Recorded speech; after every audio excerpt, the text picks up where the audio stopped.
So you're thinking about moving to Denver, Colorado. Today we're going to discuss the hottest pros and cons about living in the great city of Denver. And you're gonna wanna stick around to the end because there's a best kept secret you're not gonna wanna miss.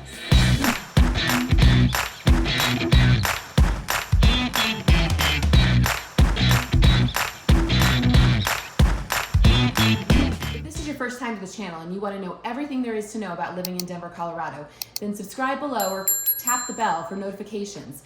That way you'll be the first to know everything there is to know about the market in Denver, Colorado. I'm Michelle Wise. And I'm Cheryl Brown. And we are Living in Denver, Colorado. We get calls and emails every day from people just like you looking to make the move to Denver, Colorado, and we love it.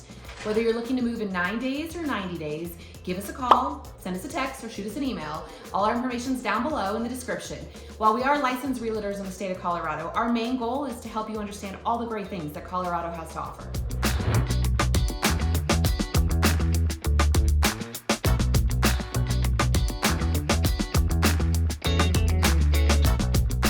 So the first thing we want to talk about as far as a pro is the lifestyle that we lead here.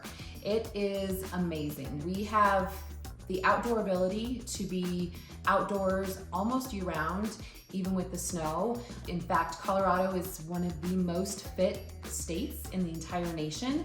And I think that's because we have the ability to be outside all the time. We can hike, we can bike, we can fish, paddleboard, anything and everything you can imagine doing outside, we can practically do it within steps of our front doors. In Denver alone, we have over 200 parks. And then if you go out to the suburbs, there are master plan communities that require the builders, when they build, to create open space within these communities. So within those open spaces, there's trails, there's pathways, there's dog parks, there's little mini ponds, there's swimming pools. So basically we can live outdoors and have all kinds of activities that really draw people to the state of Colorado. Second of all, the mountains. The mountains are just within 40 minutes roughly, depending where you live in the city. You can get up there, and there you can ski and camp and snowshoe and do anything like that that interests you year round. There's activities, there's races in the mountains.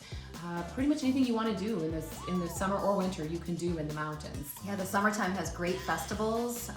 Music festivals are everywhere, concerts in the park. So art festivals. Yep, you really have the opportunity to just be outside regardless of the season. So that lifestyle is one of the big reasons people move to Colorado.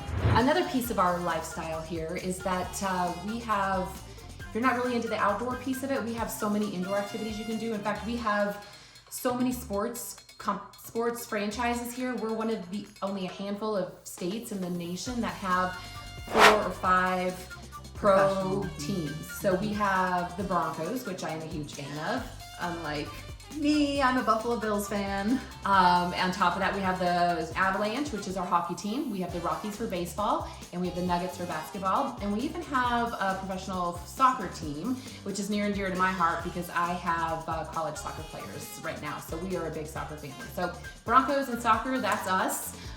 Bills, you know, what can I say? But I do love the Avalanche though, so. And if we have time that people are always going to those games, so they're really fun downtown locations, a lot of activities around those, so it's another reason why people come here for that lifestyle piece.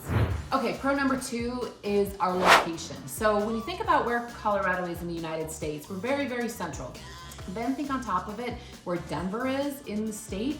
It's very, very central. So as far as those people that have to work in different time zones or travel, we have an international airport, which is very convenient to Denver. And those people that work in different time zones, you know, you're Mountain Standard Time or Mountain Daylight Time. So it's really just within an hour, maybe 2 of the East Coast. So you're not trying to get up or stay up late to accommodate things. And then locally, our location, you can zip up to the mountains, like we said earlier, in 40 minutes, even sooner sometimes, depending on where you live. We're super close to traffic, yes, that's true. Yes. There's the con girl going to the cons, traffic. Sorry. And that's not even one of our cons, but it's true. So, you know, it just gives you the ability, we can head out to the plains, There's lakes and things out there. So we're just super close to a lot of different things, and our location nationwide is a big plus for a lot of people that move here. And our last pro today is basically just that in Colorado, our market is stabilizing. So there's a lot of hype going on out there about what's happening in the housing market, but the good thing about Colorado is we have such a variety of homes and neighborhoods that depending on your price range, you can find something that you want. Now, we're not nearly as expensive as the East Coast or the West Coast, so that is definitely a positive. You know, we probably are a little more expensive overall than, you know, some of these smaller Midwest towns, but with that median area price range comes a lot of diversity. So you can find acreage homes out on the plains that give you 10 acres, 20 acres, 50 acres more, or you can find the condo, something small that you can lock and leave, and those are available, almost in every community we have out here. We also have a lot of builders that are coming to Colorado, so if you're into the new home build, the brand new, you pick the finishes, that's definitely an option for you. So if you want the mature trees, mature landscape, that old world feel, as far as old as America can get, but Denver, yeah. But we do have that too. Mature neighborhoods, established, that's what I was looking for. Right. We have those too. So depending on, we kind of have a little bit for everybody here, and with the way our market is, we can definitely get you something that's in tune with what you need. Okay, so the first con I'm going to share today is our altitude. So Denver sits 5,280 feet above sea level. As a result, it's very, very dry, and you can get a sunburn really easily, so you're always going to want to have your sunscreen handy. It's really, really, really important to hydrate. Yeah. So I live with this Yeti by my side at all times. Michelle can vouch for that. Yep. And then this is just a small representation of my lotions that are in my cabinet, because you have to keep hydrating your skin. The other key component is lip balm. Lips get dry, and it's just a very dry climate. Now, on the positive side of that is we don't have a lot of bugs.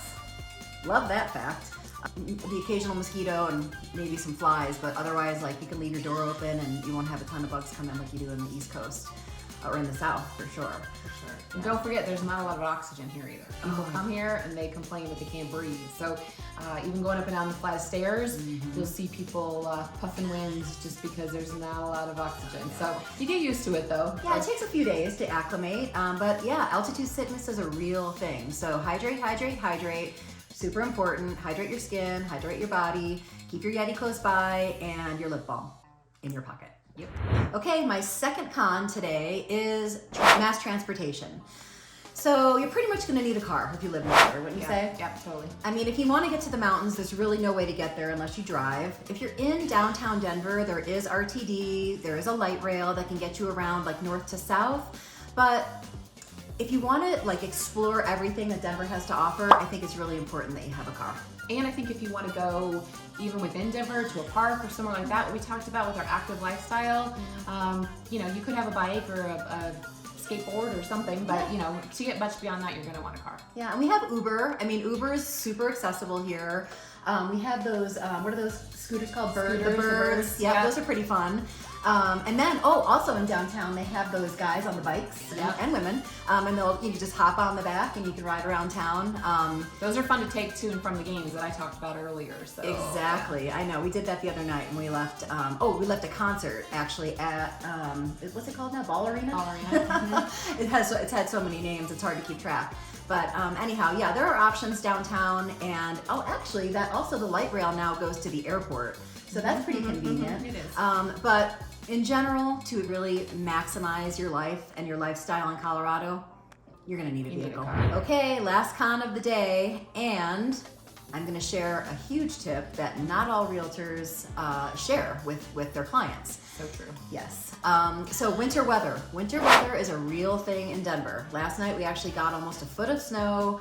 The city shut down. Schools were closed. It was government buildings were done. Yeah, it was crazy. Probably practice driving in the snow. Go to your local school parking lot and do something like that. So the tip that I wanted to share with you is, so when I moved to Colorado, I was not warned that you should probably steer clear of north-facing driveways. So what happens here is the sun sets like to the south, and so it doesn't really see the driveway. You don't see any sun, and so it snows, and then it gets warm, and it melts, and then it Drive freezes, over it. and then you drive over it, and it freezes, and then your driveway turns into a sheet of ice. So one thing that we are always sure to share with our clients is, if you're going to buy a north-facing driveway, be aware of the possible consequences. But my old house had a north-facing driveway, but the only reason I bought it was because we had a spectacular view out the back, south, looking Pikes Peak, Front Range. So 9 times out of 10, that offset that icy driveway. But let me tell you, on the days we were out there shoveling and picking that ice, it was not fun. Yeah, I invested in something called a spud hoe, and you know, if you, it actually helps get the ice off. So if you end up coming here and buying a north-facing driveway, maybe I'll give you a spud hoe as a closing gift. There you go, there you go. But the good thing about the snow here is it's not like back east where it snows a foot like it did last night and it stays on the ground. Yeah. Typically, we have the sun come out, it's 60 degrees before the blizzard and 60 degrees the day after the blizzard, and the snow is melted in 3 or 4 days. So well, and I'll never forget. So first winter in Colorado, on Saturday went to the mountains, went fishing, got a sunburn. It was like 78 degrees. The next day we got 2 feet of snow. It dropped 60 degrees in 1 day. And then the day after that, the sun was back out, everything melted. I think it was like October or something like that. It was just crazy. And I was like, wow, this weather is very volatile. yeah, and that's true. I mean, that's typically the case. Yeah. We're wearing shorts, running around. I don't wear shorts in the winter. The boys wear shorts in the winter. Yes, my boys. And they're out there running around in shorts the day before the blizzard, and the next day we're out shoveling snow. So. Yeah, that's a good point. And yeah, I mean, my boys shovel snow in their shorts. I mean, hoodie, you know, shoveling snow in the shorts. So I think that's crazy. It is crazy. So that wraps up our pros and cons video of Denver, Colorado. We hope you enjoyed it. And again, whether you're moving in 9 days or 90 days, our contact information is in the description below. So call us, text us, or email us. And until next time that we can show you what we love about Colorado, go out there and keep sharing the love.